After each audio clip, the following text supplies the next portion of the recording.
Walang maaabala. Yan ang pinangako ng gobyerno sa napipintong full implementation ng PUV modernization. Sumasabay na rin ang kampanya ng pamahalaan laban sa colorum. May report si Ryan Lasigas live. Ryan? Dayan, nakatutok na ngayon ang DOTR kasama yung iba't ibang ahensya ng pamahalaan para doon sa pagpapalit o transition mula doon sa lumang sistema mula sa mga drivers at operators patungo sa modernong sistema. Sa ilalim yan ng PUV Modernization Program para tiyakin na talagang magbibenepisyo dito ang riding public. Important dito niya is magkaroon tayo ng smooth transition. Yun yung pinaka-importante.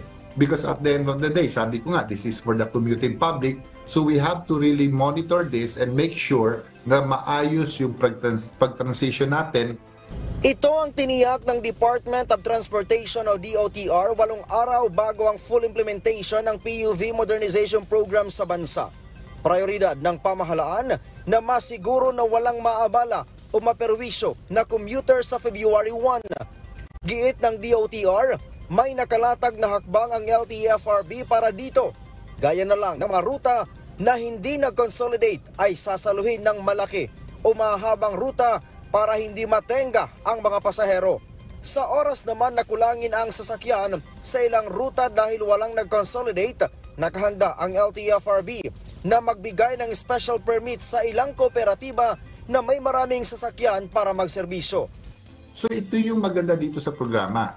Because of this consolidation and for the next step, yung tinatawag na LPTRP, yung route rationalization, makikita na ng LGU at ng LTFRB saan ba talaga dito ang actual na bumabiyahe. Saan ba talaga dito ang kulang?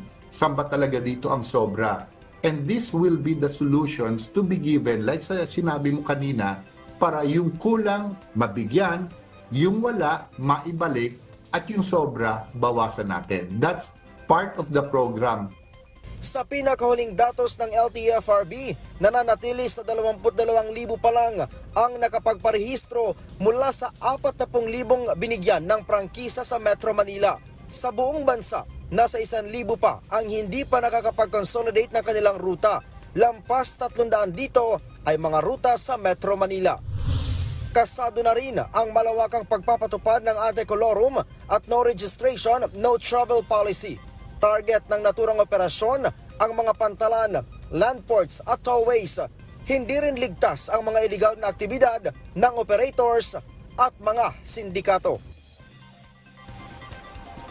Dayan pa naman doon sa mga kooperatiba na hindi pa rin nakikisa o hindi pa nagko-consolidate ng kanilang mga units at patuloy na nagpabanta ng malawakang kilos protesta. Ang sabi ng DOTR ay nirerespeto nila yung kanilang mga hinaing pero patuloy ang kanilang paghikayat na makiisa sa PUV Modernization Program ng pamahalaan. Dayan.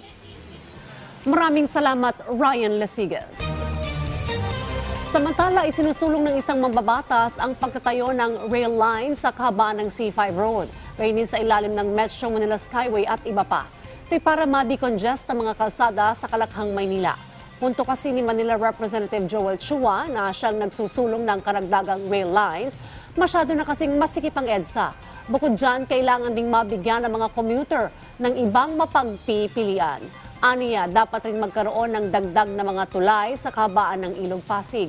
Handa rin si Chua na suportahan ang mga ito sa pamagitan ng pambansang budget sa mga susunod na taon at pagsasagawa ng feasibility studies para sa mga bagong linya ng tren.